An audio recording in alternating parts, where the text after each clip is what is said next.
예약 판매로 구매한 M4 아이패드 프로 11인치가 도착했습니다. 저도 오랜만에 구매하는 아이패드 모델이다 보니까 두근두근하네요. 아무래도 어마무시한 역대급 가격 때문에 더 그렇게 느껴지는 것 같습니다. 저는 언제나 그랬듯이 11인치 와이파이 기본 모델을 구매했는데 2021년도에 출시되었던 아이패드 프로 11인치 3세대의 기본 모델은 99만원대였어요. 근데 이번 M4 아이패드 프로 11인치의 가격은 149만원으로 무려 50만원이 뛰었습니다. 물론 아이패드 프로 기본 모델의 용량도 128기가에서 256기가로 늘기는 했지만 저처럼 최저가 모델을 쓰고 아이클라우드를 버티는 알뜰족에게는 기본 모델의 가격의 상승이 더 크게 체감되더라고요. 그나마 쿠팡 예약 판매로 5% 할인을 받아서 142만원대에 구매할 수 있었습니다. 그리고 새로 출시된 애플 펜슬 프로 모델도 안 살 수가 없어서 샀는데 이렇게 두 개만 합친 구매 가격만 160만원이 넘네요. 이렇게 비싸진 아이패드 프로 모델 박스를 자세히 살펴보면은 이전과 큰 차이는 없습니다. 갤럭시 탭 S 시리즈는 충전기를 빼면서 박스 두께도 엄청 얇아졌는데 M4 아이패드 프로는 충전기를 아직 넣어주기 때문에 박스도 아직 두껍습니다. 왼쪽의 박스가 2021년도에 출시된 아이패드 프로 11인치 3세대 모델인데요. 표지 말고는 박스 외관에 거의 차이가 없는 모습입니다. 그럼 그돈씨가 절로 나오는 M4 아이패드 프로 언박싱 시작해볼게요. 탄소 절감인지 뭔지 해서 이제 비닐 포장 없이 종이 봉인지만 있는 모습이고요. 박스를 위로 열어주면은 아이패드의 앞쪽 면부터 바로 만나볼 수 있습니다. 처음 손에 쥐어본 인상은 정말 얇아지고 가벼워졌다는 것이었어요. 기존의 아이패드 프로 무게가 466g이었는데 444g으로 20g 감량에 성공했고 두께도 5.9에서 5.3mm로 무려 0.6mm나 줄어들었습니다. 그럼에도 불구하고 배터리 용량은 더 늘어났어요. 다양한 색으로 출시되는 아이패드 에어나 기본 모델과 다르게 아이패드 프로는 스페이스 그레이, 실버 두 종류 컬러만 있고 저는 밝은 실버색으로 구매했습니다. 구성품으로는 국내에는 케이블과 충전기를 제공하고 있는데요. 유럽에는 이제 충전기를 주지 않는다던데 이건 고맙다고 해야 할지요. 아무튼 충전기는 20W짜리이고 케이블은 본체랑 비슷한 색으로 제공되는 것 같습니다. 그리고 아이패드 시리즈 최초로 디스플레이에 OLED 패널이 탑재되었는데요. 덕분에 화질도 OLED 특유의 명암비가 큰 쨍한 화질을 얻게 되었습니다. 기본 디스플레이는 반사 방지가 상당히 잘 되어 있었는데요. 저는 혹시라도 기스가 나는 걸 견딜 수 없었기 때문에 보호 필름을 바로 붙였습니다. 이게 정말 태블릿 디스플레이의 아이러니한 부분인데요.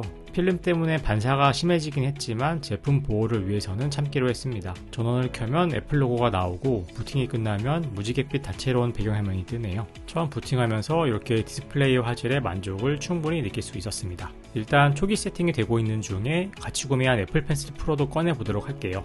이번에 새로 출시된 애플 펜슬 프로는 같이 출시된 M4 아이패드 프로와 M2 에어에만 호환이 됩니다. 그리고 애플 펜슬 1, 2는 이번에 출시된 아이패드들에는 호환이 되지 않기 때문에 애플 펜슬 2가 있는 저도 어쩔 수 없이 따로 돈을 주고 살 수밖에 없었습니다. 19만원이면은 레노버의 12.7인치 태블릿을 살 수 있는 금액인데요. 애플에서는 요 작은 펜슬 하나를 살 수 있습니다. 첫인상은 기존에 쓰던 애플 펜슬 2와 큰 차이가 느껴지지 않았어요. 구성품은 설명서와 보증서 정도만 들어있고요. 요번에 펜촉은 없었네요. 혹시나 해서 찾아보니 기존의 애플 펜슬 펜팁도 애플 펜슬 프로에 호환이 같이 되더라고요. 기존 애플 펜슬 펜팁이 있던 분에게는 그나마 다행이라고 할 수 있겠네요. 자, 이제 세팅이 완료되었으니까 애플 펜슬 프로를 바로 페어링해 볼게요. 이렇게 옆에다 애플 펜슬을 붙이면 바로 애니메이션이 뜨면서 페어링이 됩니다. 그리고 애플 펜슬 프로의 신기능들을 간단하게 소개해 주네요. 뒤에서 한 번씩 테스트해 보면서 자세히 소개해 드리도록 하겠습니다. 초기 세팅이 끝나자마자 아이패드를 보호해 줄 케이스도 바로 씌웠습니다. 저는 케이스에는 별로 돈을 쓰고 싶지 않아서 서드파티 제품 중에 적당한 걸 골랐어요. 이건 뷰시에서 나온 M4 아이패드 프로 전용 케이스인데요.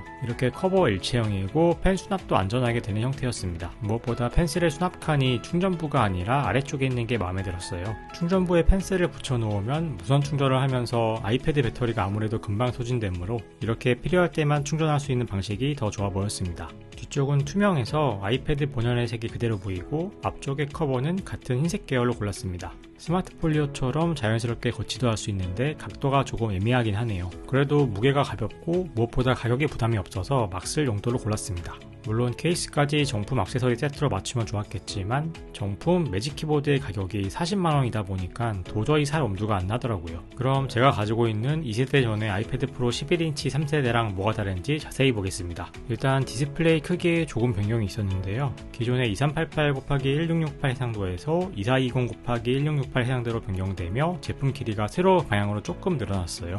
두 개의 크기를 비교해보면 이번에 나온 아이패드 프로 모델이 조금 더 높은 걸 확인할 수 있습니다. 그리고 기존의 LCD 방식이랑 다르게 백라이트가 없는 OLED 방식이다 보니까 검은색을 더 자연스럽게 표현하는 걸 확인할 수 있었습니다. 후면 외관도 살펴보면 카메라 부분이 조금 바뀌었는데요. 원래 기본과 광각 두 개 렌즈로 구성된 듀얼 카메라였는데 이제는 광각 렌즈를 과감하게 삭제하고 싱글 렌즈 구성으로 바뀌었습니다. 사실 어차피 아이패드에 있는 카메라를 활용할 일이 잘 없던 이유가 보통 아이패드 유저들이 같이 쓰고 있는 아이폰 카메라로 찍으면 아이패드로 사진이 바로 넘어오기 때문이죠. 대신에 해당 위치에 라이더 센서가 그대로 탑재되어 있는 걸 확인할 수 있었습니다. 벤치비도 한번 돌려서 성능을 비교해 볼게요. M1을 탑재한 아이패드 프로 3세대 벤치비 점수는 이렇고 M4를 탑재한 아이패드 프로 5세대의 벤치비 점수는 이렇게 나왔습니다. 이 정도면 성능으로는 거의 현존하는 태블릿 중에 최상이라고 봐도 될 것 같습니다. 이어서 애플 펜슬 프로의 신기능들도 시연해 볼게요. 먼저 스퀴즈라고 해서 손가락으로 잡은 부위를 꾹 눌러주면은 애플 펜슬에 진동 햅틱 반응이 오면서 아이패드에 팝업 화면이 뜹니다. 이런 방식으로 더 쉽게 펜이나 지우개를 빠르게 교체하며 사용할 수 있습니다. 물론 기존의 옆면을 톡톡 두들겨서 교체하는 기능도 그대로 가능합니다. 그리고 배럴 롤이라는 기능이 생겼는데 이거는 비대칭 형태의 펜을 돌리면 실제로 펜의 각도처럼 그림이 그려지는 것이고요. 이런 식으로 캔버스에 닿는 선 면적을 자유롭게 조정할 수 있습니다. 그리고 M2 아이패드 프로에도 원래 있던 호버링 기능이 더 다채로워졌는데요. PC의 마우스 커서처럼 이렇게 펜을 움직이면은 펜 끝을 따라서 아이패드에도 반응이 옵니다. 이런 앱 아이콘들의 반응은 기본이고 사파리에서 웹서핑할 때에도 이렇게 마우스 커서를 올린 듯한 반응이 오고요. 그리고 정말 대단한 게 펜 촉의 그림자를 가상으로 아이패드 디스플레이에 띄워줍니다. 애플에서는 실제로 물리적인 펜을 쓰는 경험을 그대로 주고 싶었다고 하네요.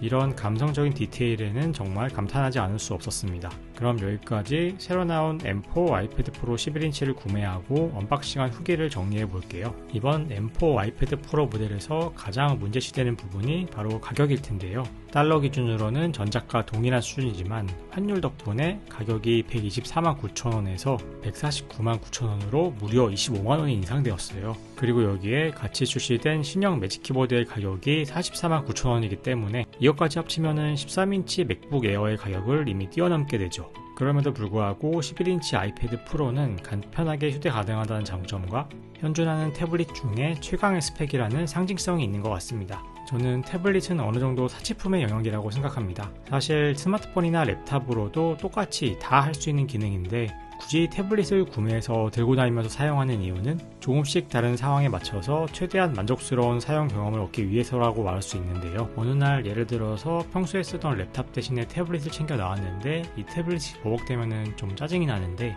이 M4 아이패드 프로로는 아무렇지도 않게 랩탑 이상의 퍼포먼스로 업무를 처리할 수 있는 거죠.